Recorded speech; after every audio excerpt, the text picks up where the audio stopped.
Hello बच्चों, आप सभी का अपने YouTube channel RS education academy में स्वागत है। तो बच्चों, आई होप कि आप बहुत बेहतर होंगे, बहुत अच्छे होंगे और जहाँ भी होंगे अच्छे से तैयारी कर रहे होंगे।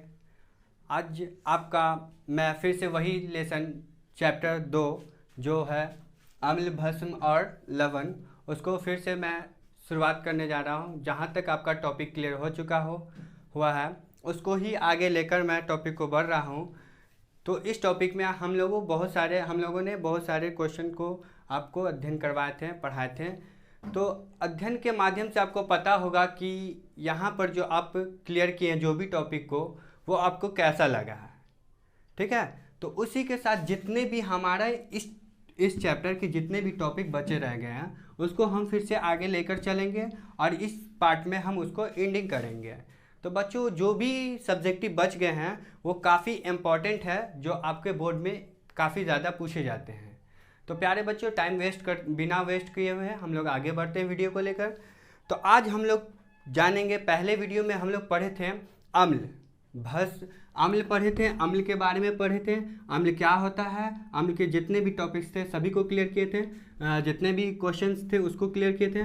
भस्म के बारे में हम लोग जाने थे और लवण के बारे में भी जान चुके हो आप लोग। ठीक है, तो ये तीनों से आपको जानकारी प्राप्त हो चुकी है। इसके बाद जो हम लोग पढ़ाए थे आपको कि प्लास्टर ऑफ पेरिस, हम लोग क्या पढ़ाए थे, प्लास्टर ऑफ पेरिस, जो आपका पॉइंट था प्लास्टर ऑफ पेरिस। उसके बाद आपका था धोबिया सोडा, क्या था, धोबिया सोडियम बाइकार्बोनेट या धोबिया सोडा बोल ले, खाने वाला सोडा को ही गर्म किया जाता था, धोबिया सोडा प्राप्त होता है। तो सोडियम बाइकार्बोनेट और प्लास्टर ऑफ पेरिस को हम लोग पढ़ चुके हैं। इसके बाद जो आगे हम लोगों का टॉपिक है, जो काफ़ी इंटरेस्टेड टॉपिक है, जो है विरंजक चूर्ण। इस लेसन का अगला पॉइंट है, अगला टॉपिक है विरंजक चूर्ण। तो बच्चों, आज हम लोग उसके बारे में जानेंगे कि विरंजक चूर्ण क्या होता है। विरंजक चूर्ण क्या है, विरंजक चूर्ण क्या होता है, इसके बनाने का सिद्धांत क्या है, इसका सूत्र क्या है और इसके गुण क्या होते हैं, या फिर इसके उपयोग कहाँ कहाँ किए जाते हैं, इन सभी को हम आपको काफ़ी डिटेल से बताएंगे, ताकि आपका बोर्ड एग्जाम में जो भी क्वेश्चन उठे, इसका सूत्र उठे या फिर इसको बनाने का सिद्धांत पूछा जाए या गुण पूछा जाए या उपयोग पूछा जाए, तो आप इसको अच्छे से क्लियर कर सको, कवर कर सको। तो प्यारे बच्चों, बिना वक्त को ज़ाया करते हुए आगे चलते हैं। इसका सबसे पहले हम जानेंगे कि विरंजक चूर्ण का सूत्र क्या होता है। तो इसका जो सूत्र होता है CaO2Cl, ये आपको क्या हो जाता है, विरंजक चूर्ण का सूत्र होता है CaO2Cl, ठीक ना। तो ये आपका क्या हो गया प्यारे बच्चों, ये आपका सूत्र हो गया। ठीक है, अब हमको पूछा जाएगा कि विरंजक चूर्ण बनाते कैसे हैं, विरंजक चूर्ण को कहते किसे, इसको भी ऐसे भी पूछ सकता है। तो विरंजक चूर्ण बनाने का सिद्धांत, तो बनाने का सिद्धांत हम लिख सकते हैं, बनाने का सिद्धांत। अब बनाने का सिद्धांत क्या जरूरत पड़ती है, क्या चीज़ इसमें हमको ज़रूरत पड़ती है, उसको हम जानेंगे। ठीक है प्यारे बच्चों, तो इसको बनाने का सिद्धांत होता है शुष्क बूझे हुए चूने को, कौन से चूने को, कैसा चूना होगा, तो शुष्क बूझे हुए चूने को, बुझा हुआ चूने को 40 डिग्री सेल्सियस ताप पर, कितने डिग्री बच्चों, 40 डिग्री सेल्सियस ताप पर गर्म करने से, इसको गर्म करने से 40 डिग्री सेल्सियस ताप पर गर्म करने से और इसमें क्लोरीन गैस को प्रभावित करने से,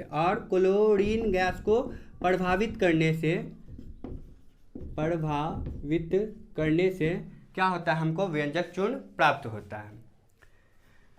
तो प्यारे बच्चों, एक दफ़ा इसको रिपीट कर लेते हैं कि बनाने का सिद्धांत क्या है। तो शुष्क बूझे हुए चूने को, शुष्क का मतलब हो गया जो हल्के नरम होते हैं और जो हल्का टाइप का बुझ जाता है, उस चूने को हम कितनी डिग्री पर गर्म करते हैं, तो 40 डिग्री सेल्सियस ताप पर हम उसको गर्म करते हैं। और गर्म करने के पश्चात उसमें क्या मिलाया जाता है, तो क्लोरीन गैस को प्रभावित करते, कौन सी गैस को, क्लोरीन गैस को मिलाया जाता है। और इसको मिलाने के फलस्वरूप हमको क्या प्राप्त होता है, तो विरंजक चूर्ण प्राप्त होता है। तो बच्चों, ये आपका सूत्र था। अगर सूत्र पूछा जाएगा कि व्यंजक चूर्ण का सूत्र क्या होता है तो CaO_Cl बनाने का सिद्धांत है तो आप बोलना कि शुष्क बुझे हुए चूने को 40 डिग्री सेल्सियस ताप पर गर्म करने एवं क्लोरीन गैस को प्रभावित करने से व्यंजक चूर्ण प्राप्त होता है। ठीक ना बच्चों। अब इसका हमको इसको गुण को बताते हैं। तो गुण अगर आपको पूछा जाएगा कि विरंजक चूर्ण के किन्हीं 2 गुणों को लिखे या विरंजक चूर्ण के गुणों को लिखे तो आपको क्या बताना है कि विरंजक चूर्ण के गुण निम्नलिखित होता है, ऐसे बोलेगा तब बताएंगे। ठीक ना। पॉइंट नंबर 1, विरंजक चूर्ण क्या होता है पहले उसको जानते हैं। ठीक ना। यह सफ़ेद रंग का महीन चूर्ण होता है। यह जो होता है सफ़ेद रंग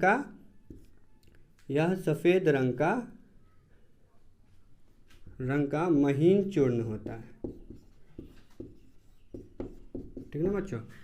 इसका रंग कैसा होता है सबसे पहले आप गुण बताएंगे कि इसका जो रंग होता है वो सफ़ेद होता है और चूर्ण कैसा होता है तो महीन चूर्ण होता है। ठीक ना। और इससे हमेशा कैसी क्या आती है तो क्लोरीन की गंधक निकलती रहती है। इससे क्लोरीन की गंध निकलती रहती है। ठीक ना। पहला पॉइंट आप बोलेंगे कि यह सफ़ेद रंग का महीन चूर्ण होता है और इससे हमेशा क्लोरीन की गंध निकलती रहती है। ठीक ना प्यारे बच्चों। दूसरा है यह गंदे जल को इसमें दूसरा है कि यह इसका जलीय विलयन क्या होता है, इसका जलीय विलयन अपघटित होकर कैल्शियम क्लोराइड या देखिए दूसरा पॉइंट बोलेंगे यह जल में घुलकर या इसका जलीय विलयन में घुलकर कैल्शियम क्लोराइड एवं कैल्शियम हाइपोक्लोराइड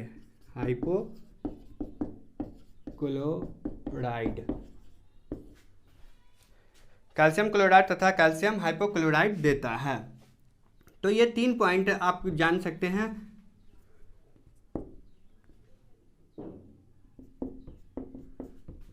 आपको गुण पूछा जाए बच्चे तो क्या बोलना है कि यह सफ़ेद रंग का महीन चूर्ण होता है। इसका रंग कैसा होता है तो सफ़ेद होता है और चूना कैसा होता है तो महीन होता है। दूसरा पॉइंट में आप बोलेंगे इससे हमेशा क्लोरीन जैसी गंध निकलती है। तीसरा यह जल में घुलकर कैल्शियम क्लोराइड अथवा कैल्शियम हाइपोक्लोराइड देता है। ठीक ना। और आपको गुण के बाद उपयोग पूछा जाएगा। क्या पूछा जाएगा? उपयोग पूछा जाएगा कि इसका उपयोग कहाँ कहाँ करते हैं। व्यंजक चूर्ण जो बना है, व्यंजक चूर्ण का सूत्र बनाने का सिद्धांत गुण को पता चल गया। अब इसके उपयोग कहाँ होंगे, इस्तेमाल कहाँ किए जाते हैं तो इसके इस्तेमाल किया जाता है कीटनाशक के रूप में। किस रूप में? कीटनाशक के रूप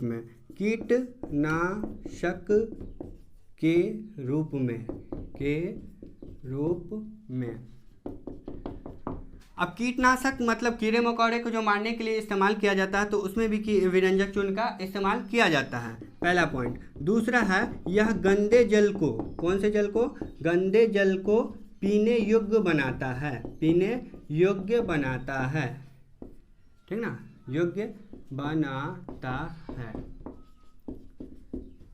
तीसरा है इसका इस्तेमाल कागज एवं कांच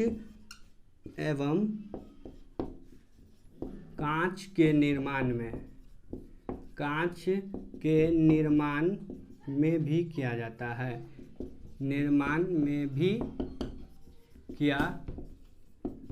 जाता है।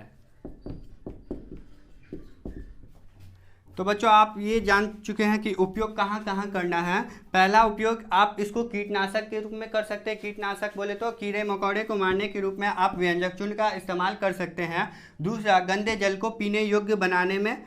और तीसरा कांच या कागज में इसका इस्तेमाल किया जाता है। किसका? व्यंजक चूर्ण का इस्तेमाल किया जाता है। ठीक ना प्यारे बच्चों। तो ये रहा आपको व्यंजक चूर्ण का टॉपिक है। ये क्वेश्चन आपको 5 नंबर में भी पूछा जाता है। क्वेश्चन 5 नंबर में भी पूछा जाएगा या फिर 2 नंबर में भी पूछ सकता है या 1 नंबर में पूछेगा तो ये इसका सूत्र पूछ देगा। ठीक ना बच्चों। तो इसको आप इस टाइप से लिख सकते हैं, पॉइंट बाय पॉइंट मिलाकर, और सभी टॉपिक को लिख कर आप सॉल्व कर सकते हैं। आगे हम लोगों का टॉपिक है, इसके बाद वाला क्वेश्चन है कि बेकिंग पाउडर क्या है। क्वेश्चन हम लोगों का रहेगा कि बेकिंग पाउडर क्या है। बेकिंग पाउडर क्या है? चलिए हम बेकिंग पाउडर के बारे में आपको पहले बताते हैं कि बेकिंग पाउडर क्या है। तो यह टाइट्रेट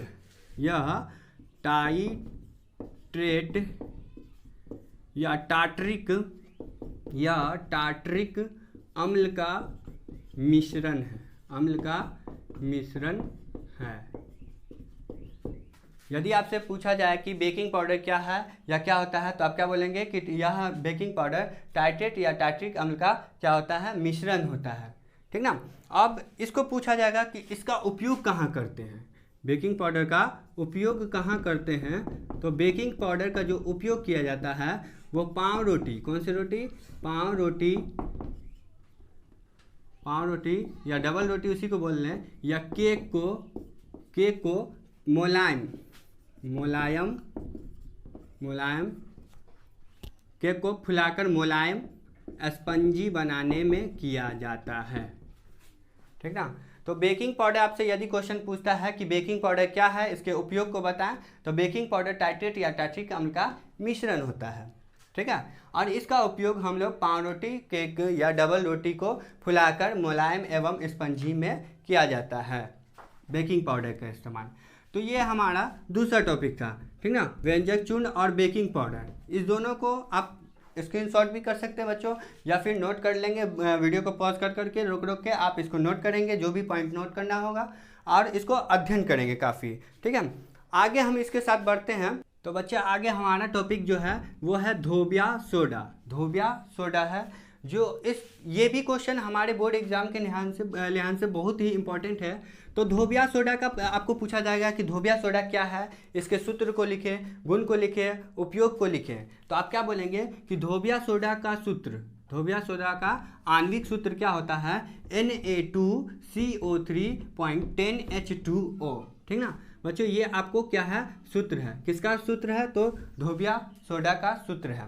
ठीक ना। अब आपको यदि पूछा जाए कि बनाने का क्या सिद्धांत होता है, इसको बनाने का क्या सिद्धांत होता है, तो बनाने के लिए कैसे बनाएंगे, इसको धोबिया सोडा को कैसे बनाएंगे, तो अमोनिया गैस के द्वारा, कौन से गैस लेंगे, अमोनिया गैस, कौन सा गैस, अमोनिया गैस के द्वारा संतृप्त सोडियम क्लोराइड के संतृप्त जलीय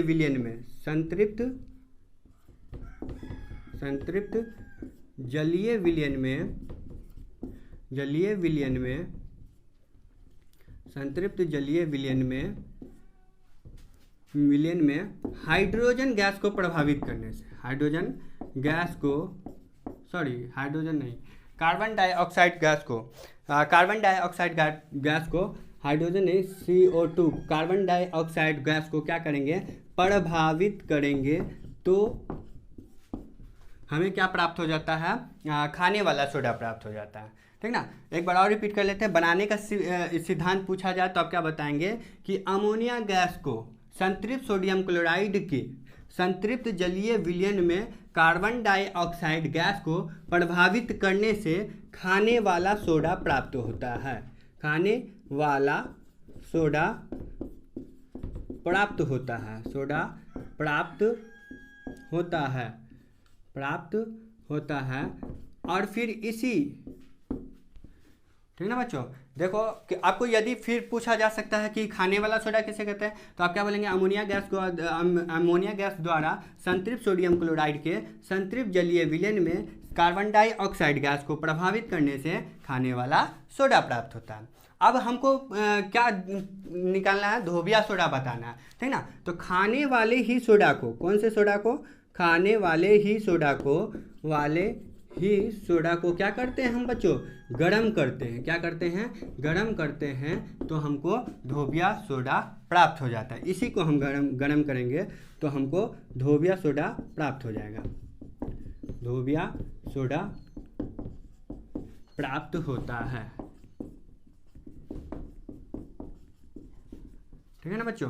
तो आप इस बात से समझ गए होंगे कि अमोनिया गैस को हम जब संतृप्त सोडियम क्लोराइड के संतृप्त जलीय विलयन में मिलाते हैं, क्या मिलाते हैं, तो कार्बन डाइऑक्साइड गैस को मिलाते हैं या प्रभावित करते हैं, तो हमको खाने वाला सोडा प्राप्त होता है। और पुनः हम उसी खाने वाले सोडे को हम क्या करते हैं कि खाने वाले सोडे को हम क्या करेंगे, फिर से उसको गर्म करेंगे और गर्म करने के पश्चात हमको क्या मिलेगा, तो धोबिया सोडा प्राप्त हो जाता है। ठीक ना बच्चों, तो इसी को हम क्या कहते हैं, धोबिया सोडा। बनाने का सिद्धांत आप समझ गए होंगे, इसका सूत्र जान लिए हैं। अब हम जानेंगे कि इसका उपयोग कहाँ करेंगे, इसका उपयोग कहाँ करेंगे, इसका उपयोग। धोबिया सोडा तो बन चुका है प्यारे बच्चों, अब इसका उपयोग कहीं ना कहीं तो करना पड़ेगा ना। तो धोबिया सोडा या सोडियम बाइकार्बोनेट, धोबिया सोडा या सोडियम बाइकार्बोनेट का उपयोग धोने में किया जाता है। तो क्या चीज़ धोने में किया जाता है, तो कपड़ा धोने में किया जाता है, कपड़ा धोने में किया जाता है, किया जाता है। एक बार और रिपीट कर लेते हैं, इसका उपयोग क्या लिखेंगे आप, सोडियम बाइकार्बोनेट या धोबिया सोडा का उपयोग किसमें, तो कपड़ा धोने में किया जाता है। पॉइंट नंबर 2 कि प्रयोगशाला में अभिकारक के रूप में, यह पहला पॉइंट है कि आप कपड़ा धोने के रूप में किसका उपयोग कर सकते हैं, धोबिया सोडा का। दूसरा पॉइंट आप देखेंगे, दूसरा पॉइंट क्या है कि प्रयोगशाला में, किसमें, प्रयोगशाला में अभिकारकों के रूप में, अभिकारकों के रूप में, कारकों के रूप में। ठीक है। तीसरा है कांच कागज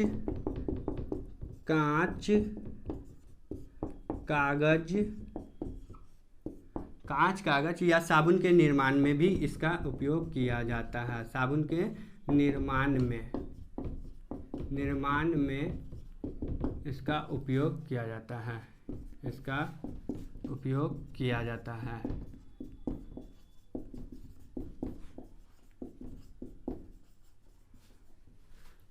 तो प्यारे बच्चों ये 3 उपयोग हैं। आपको पूछा जाएगा कि धोबिया सोडा के किन्हीं 2 उपयोग को लिखे, 3 उपयोग को लिखे, तो आप 2 नंबर में भी आ सकता है या 5 नंबर में आएंगे, तो इस टाइप से आप इसको सजा कर बनाएंगे, या पॉइंट बाय पॉइंट, या इसको टॉपिक बाय टॉपिक को आप अंडरलाइनिंग करके लिखेंगे। पहला पॉइंट है इसका उपयोग कहाँ किया जाता है, कपड़ा धोने में किया जाता है। दूसरा है प्रयोगशाला में अभिकारकों के रूप में किया जाता है। तीसरा है कि कांच कागज या साबुन के निर्माण में इसका उपयोग किया जाता है। ये है धोबिया सोडा और इसका सूत्र, बनाने का सिद्धांत और उपयोग। तो ये हमारा तीसरा टॉपिक था। अब इसके बाद हम लोगों का है अगला टॉपिक है जो रासायनिक बंधन। कौन सा बंधन, रासायनिक बंधन, रासायनिक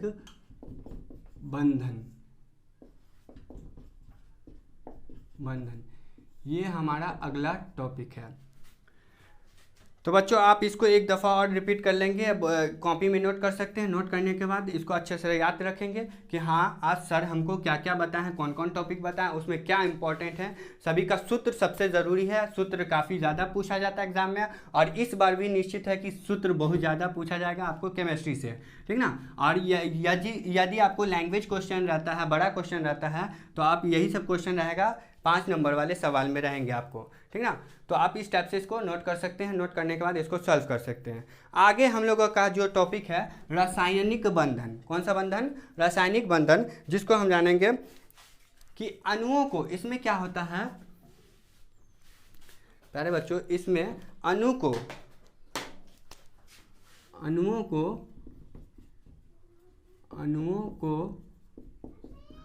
परमाणुओं से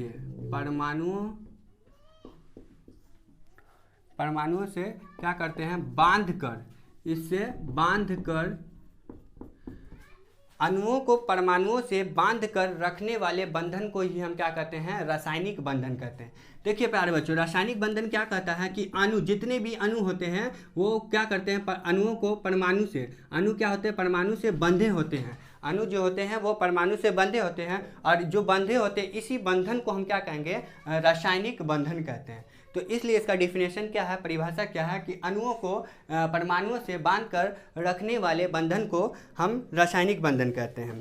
ठीक ना। अब आपको पूछा जाएगा कि रासायनिक बंधन कितने प्रकार के होते हैं, तो रासायनिक बंधन 2 प्रकार के होते हैं। कितने प्रकार के? 2 प्रकार के होते हैं, ठीक ना। रासायनिक बंधन कितने प्रकार के होते हैं? 2 प्रकार के होते हैं। एक होता है वैद्युत संयोजक बंधन, पहला होता है वैद्युत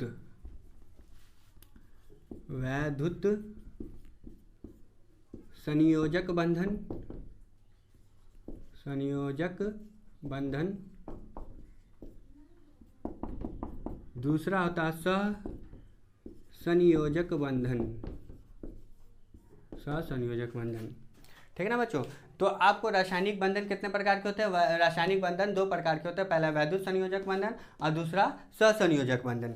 अब हम लोग जानेंगे कि वैद्युत संयोजक बंधन क्या है या फिर सहसंयोजक बंधन क्या है और सहसंयोजक बंधन कितने प्रकार के होते हैं, ये सभी को जानना है। ये भी एग्जाम में काफ़ी इंपॉर्टेंट रहता है ये क्वेश्चन, ठीक है ना बच्चों। तो इसको हम आगे लेकर चलते हैं। तो प्यारे बच्चों, रासायनिक बंधन जान चुके हैं कि अणुओं को परमाणुओं से बांधकर रखने वाले बंधन को रासायनिक बंधन कहते हैं और यह 2 प्रकार के होते हैं, पहला होता है वैद्युत संयोजक बंधन और दूसरा सहसंयोजक बंधन। अब इसी के साथ हम बढ़ते हैं कि हमारा वैद्युत संयोजक बंधन क्या है। पहला जो है वैद्युत संयोजक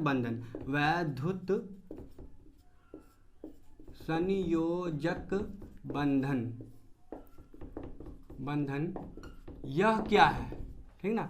अगर एग्जाम में आता है कि वैद्युत संयोजक बंधन किसे कहते हैं, तो आप क्या कहेंगे कि किसी परमाणु के बीच, किसके बीच? किसी परमाणु के बीच,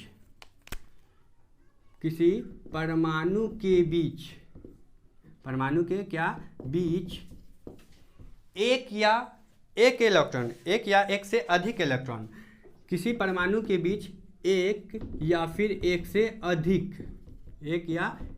अधिक किसकी? तो इलेक्ट्रॉनों के स्थानांतरण क्या होता है? स्थानांतरण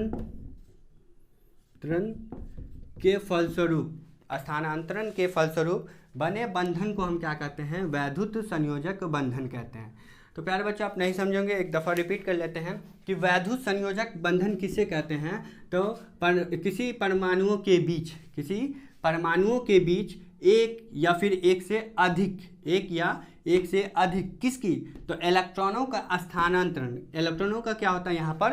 स्थानांतरण हो जाता है। मतलब एक या एक से अधिक इलेक्ट्रॉन क्या हो जाते हैं? स्थानांतरित होते हैं, एक जगह से दूसरी जगह ट्रांसफर हो जाते हैं। इसी को क्या कहते हैं? स्थानांतरण कहते हैं। और इसी स्थानांतरण के फलस्वरूप क्या होते हैं? जो बंधन बनते हैं उसी को हम क्या कहते हैं? वैद्युत संयोजक बंधन कहते हैं। तो वही है कि किसी परमाणुओं के बीच एक या एक से अधिक इलेक्ट्रॉनों के स्थानांतरण के फलस्वरूप बने बंधन को हम क्या कहते हैं? वैद्युत संयोजक बंधन कहते हैं। अब वैद्युत संयोजक बंधन के बारे में हम लोगों ने जान लिया। अब इसका जो अगला संयोजक बंधन है जो है सहसंयोजक बंधन। कौन सा संयोजक बंधन? जो सहसंयोजक बंधन है बच्चों,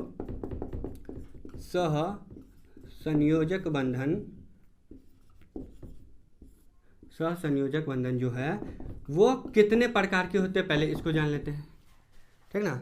सहसंयोजक, इसको भी पहले डिफिनेशन के अनुसार जान लेंगे, उसके बाद जानेंगे, ठीक ना। तो यह है किसी 2 परमाणुओं के बीच। अब इसमें कितने 2 परमाणुओं के बीच, कितने परमाणुओं के बीच? किसी 2 परमाणुओं के बीच एक या एक से अधिक, फिर एक या फिर एक से अधिक क्या होगा? अधिक किसका? तो इलेक्ट्रॉनों का क्या होगा? स्थानांतरण होगा? नहीं, तो इसमें क्या होगा? साझेदारी होगा। क्या होगा? साझेदारी के फलस्वरूप बने बंधन को हम क्या कहते हैं? सहसंयोजक बंधन कहते हैं। एक बार रिपीट कर लेते हैं इसको कि सहसंयोजक बंधन क्या होता है। तो क्या बोलेंगे आप? किसी 2 परमाणुओं के बीच, कितने परमाणु होंगे इसमें? तो 2 परमाणु होंगे और उनके बीच एक या फिर एक से क्या होगा? अधिक इलेक्ट्रॉन, एक या फिर एक से क्या होगा? अधिक इलेक्ट्रॉन की साझेदारी क्या होगा? एक या एक से इलेक्ट्रॉन की, अधिक इलेक्ट्रॉनों की क्या हो जाएगी? आपस में साझेदारी होगी। और इसी साझेदारी के फलस्वरूप जो बनेंगे बंधन, उसी बंधन को हम क्या नाम देंगे? सहसंयोजक बंधन के नाम से पुकारते हैं, ठीक ना बच्चों। अब हमारा ये दोनों बंधन कंप्लीट हो चुका है। रासायनिक बंधन 2 टाइप्स के थे, दोनों बंधन को आप जान चुके हैं। अब क्वेश्चन उठेगा कि सहसंयोजक बंधन कितने प्रकार के होते हैं। सहसंयोजक बंधन कितने प्रकार के होते हैं? तो सहसंयोजक जो बंधन होते हैं यह 3 प्रकार के होते हैं। कितने प्रकार के? 3 प्रकार के होते हैं। अब 3 प्रकार में पहला हो गया आपको एकल सहसंयोजक बंधन, एकल सहसंयोजक बंधन, संयोजक बंधन। दूसरा हो गया आपको द्विसहसंयोजक बंधन, द्विसहसंयोजक बंधन, ठीक ना बच्चों। तीसरा हो गया त्रिक संयोजक बंधन।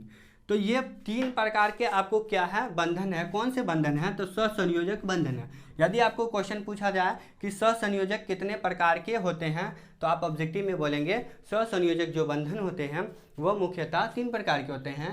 पहला हो जाता है एकल सहसंयोजक बंधन, दूसरा द्विसहसंयोजक बंधन और तीसरा त्रिक सहसंयोजक बंधन, ठीक ना, या त्रिक सहसंयोजक बंधन बोल सकते हैं आप, ठीक। अब हम लोग इसके सारे के बारे में डिटेल से पढ़ेंगे कि एकल सहसंयोजक बंधन क्या है या फिर द्विसहसंयोजक बंधन क्या है और या त्रिक सहसंयोजक बंधन क्या है, ठीक ना बच्चों। तो पहले जानते हैं कि एकल सहसंयोजक क्या है। तो इसमें जानेंगे कि किन्हीं 2 परमाणुओं के बीच, कितने परमाणुओं के बीच? इसमें भी 2 परमाणुओं के बीच, किसमें? तो 2 परमाणुओं के बीच, परमाणु के बीच क्या होती है? एकल सहसंयोजक बंधन कहता है कि किसी 2 परमाणु के बीच एक इलेक्ट्रॉन की क्या होती है? साझेदारी के फलस्वरूप एक इलेक्ट्रॉनों के बीच क्या होते हैं?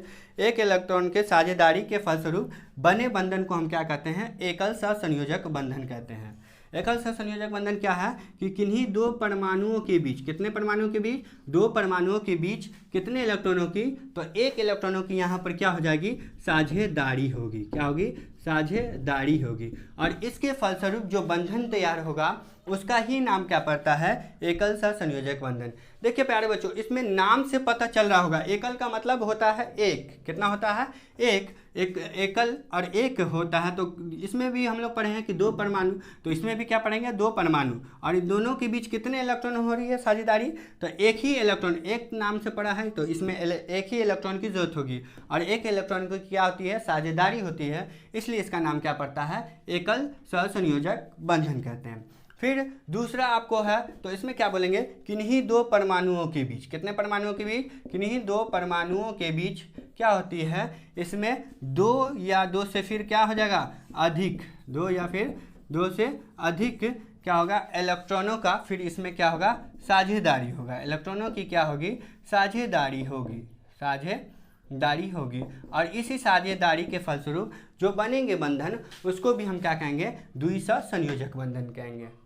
प्यारे बच्चों, बहुत ही आसान क्वेश्चन है। अगर आप ये दोनों जान चुके हैं बंधन को कि वैद्युत सहसंयोजक बंधन क्या है, समझ चुके हैं या फिर सहसंयोजक बंधन समझ गए हैं तो ये काफ़ी आसान है, क्योंकि नाम से ही पता चलता है। एकल का मतलब एक इलेक्ट्रॉनों की साझेदारी होगी और द्वि का मतलब इसमें 2 या फिर 2 से अधिक इलेक्ट्रॉनों की क्या हो जाएगी? साझेदारी होगी और उसके फलस्वरूप जो बनेंगे बंधन उसको हम द्विसहसंयोजक बंधन कहेंगे। त्रिक सह में क्या हो जाएगा कि इसमें किसी 2 परमाणुओं के बीच, कितने परमाणुओं के बीच? फिर 2 परमाणुओं के बीच क्या होगी? 3, कितने इलेक्ट्रॉनों की? 3 इलेक्ट्रॉनों की साझेदारी से होगी।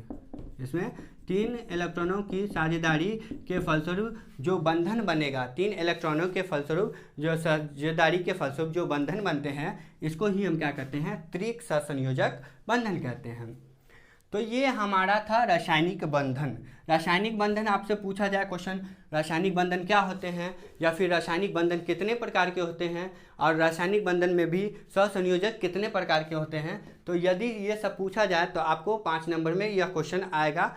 और क्वेश्चन आएगा तो बच्चों आप बिना झिझक इसको आप क्या कर सकते हैं? एकदम सॉल्व कर सकते हैं, क्योंकि बहुत ही आसान क्वेश्चन है, ठीक ना। अगर आपको अलग अलग भी आता है 2-2 मार्क्स में तो आप क्या कर सकते हैं? इसको आराम से सॉल्व कर सकते हैं, ठीक ना। तो बच्चों यही हमारा ये टॉपिक था रासायनिक बंधन। इसके बाद जो हमारा टॉपिक है पीएच मान। क्या है? पीएच मान। तो बच्चों हमारा टॉपिक है पीएच मान, ठीक ना। पूछा जाएगा एग्जाम में कि पीएच मान क्या होता है और इसके महत्व को लिखें तो आप क्या बोलेंगे कि पीएच मान, ठीक ना।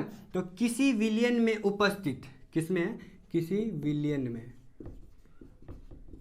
इसके अंदर क्या रहेगा, उपस्थित, उपस्थित, ठीक ना, किसी विलयन में उपस्थित हाइड्रोजन आयन की, किसकी, तो हाइड्रोजन आयन की, हाइड्रोजन आयन की, हाइड्रोजन आयन की सांद्रता के लघु गुणक, किसके, सांद्रता के, सांद्रता के लघु गुणक, सांद्रता के लघु गुणक, लघु गुणक,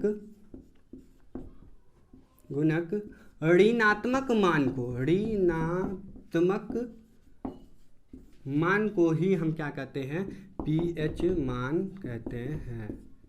तो बच्चों आपको अगर क्वेश्चन पूछा जाए कि पीएच मान क्या है, ये बच्चों ये 5 नंबर में क्वेश्चन आ चुके हैं। पीएच मान क्या होता है, पीएच मान के महत्व को लिखें, और पीएच मान के बारे में जितने भी पूछे जाते हैं तो आप इसको देखेंगे पहले कि पीएच मान क्या होता है। तो पीएच मान का परिभाषा आपसे पूछा जाए तो आप क्या बोलेंगे कि किसी विलयन में उपस्थित, किसमें उपस्थित होती है, ये विलयन में उपस्थित होती है। और विलयन जानते हैं बच्चों, तो उसी में क्या होती है, उपस्थित होती है। कौन उपस्थित होती है, तो हाइड्रोजन आयन उपस्थित होती है। क्या होती है, हाइड्रोजन आयन की सांद्रता के लघु गुणक, सांद्रता के क्या, लघु गुणक ऋणात्मक मान को, मतलब लघु गुणक का मतलब बहुत ज़्यादा ऋणात्मक मान पाया जाता है। इसी लघु गुणक ऋणात्मक मान को ही हम क्या नाम देते हैं, पीएच मान के नाम से जानते हैं। तो आप बोल सकते हैं कि किसी विलयन में उपस्थित हाइड्रोजन आयन के सांद्रता के लघु गुणक ऋणात्मक मान को हम पीएच मान कहते हैं। अब इसके महत्व पूछा जाए आपको कि इसके क्या महत्व है, इसके क्या महत्व है, तो आप क्या बोलेंगे, महत्व, इसके महत्व क्या है, तो इसके महत्व निम्नलिखित है। इसके महत्व क्या है, निम्नलिखित है। किसी भी इसका महत्व पहला आप क्या बताएंगे कि मिट्टी की पीएच मान ज्ञात कर, मिट्टी की पीएच मान ज्ञात कर, पीएच मान ज्ञात कर, मिट्टी की आप पीएच मान ज्ञात कर उसके अम्लीयता एवं क्षारीयता ज्ञात करने में। अब मिट्टी का जैसे ही हम लोग पीएच मान ज्ञात करेंगे तो इसकी अम्लीयता एवं क्षारीयता ज्ञात करने में किया जाता है, ज्ञात करने में। महत्व इसका क्या है, इसका महत्व यह होता है कि इस पहले में हम क्या बोलेंगे, मिट्टी का पीएच मान ज्ञात करके। देखो बच्चों, मिट्टी का पीएच मान ज्ञात करेंगे कि वहाँ की मिट्टी कैसी है, ज़्यादा अम्लीयता है या फिर ज़्यादा क्षारीयता है। उसी के अनुसार उसमें फसलें भी उपजाए जाते हैं, उसमें जो भी चीज़ लगाना जाता है लगा सकते हैं। तो आप क्या करेंगे कि पहले मिट्टी की पीएच मान ज्ञात किया जाता है। इसका महत्व ये बताता है कि इसमें पहले मिट्टी की पीएच मान ज्ञात कर उसमें अम्लीयता एवं क्षारीयता ज्ञात करने में, अम्लीयता एवं क्षारीयता ज्ञात करने में। नंबर 2 क्या है, नंबर 2 क्या है, मछलियों के, किसके, मछलियों के जीवन हेतु, किसके हेतु, मछलियों के जीवन हेतु उपयुक्त जल का निर्धारण कराने में, उपयुक्त जल का निर्धारण कराने में। मतलब क्या है कि मछलियों का उपयुक्त जल का निर्धारण, मतलब मछलियों के लिए जिंदगी जीने के लिए उसका क्या होना चाहिए, सही जल का निर्धारण होना चाहिए, सही मात्रा में जल होना चाहिए और सही जल होना चाहिए, उसका पीएच मान सही होना चाहिए। तो उसमें भी हम इसका महत्व को कर सकते हैं। तीसरा है इसका अम्ल के प्रयोग से बर्तनों के, अब इसके अम्ल के प्रयोग से क्या कर सकते हैं, अम्ल का प्रयोग करने पर इसका महत्व क्या है कि अम्ल के प्रयोग करने से बर्तनों के, किसके, बर्तनों के दाग धब्बे को दूर किया जा सकता है, धब्बे को दूर किया जा सकता है।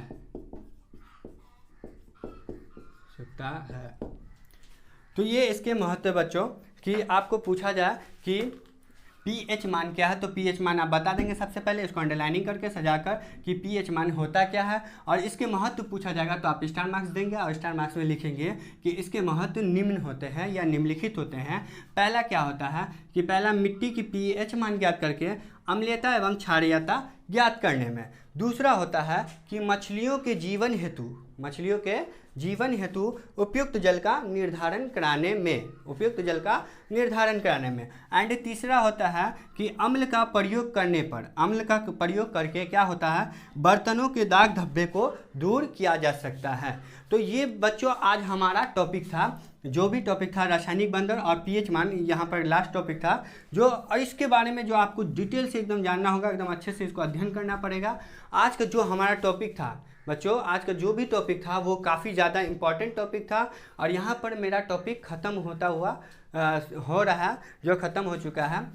तो इसको आप काफ़ी अच्छे से प्रैक्टिस करेंगे, घर पर बार बार रिपीट करेंगे, वीडियो को देखेंगे, वीडियो को लाइक करेंगे, शेयर करेंगे, और दोस्तों में जितने भी ज़्यादा से ज़्यादा आप शेयर करेंगे ताकि सभी दोस्त आपके पढ़ सकें, अच्छे से अध्ययन कर सकें और सभी का मार्क्स अच्छे से आ सकें। ठीक ना बच्चों? तो आप काफ़ी इसको रिपीट करें, काफ़ी देखें वीडियो को, और जो भी इसके बाद वाला चैप्टर होगा उसको हम जल्द से जल्द आपके बीच लाएंगे।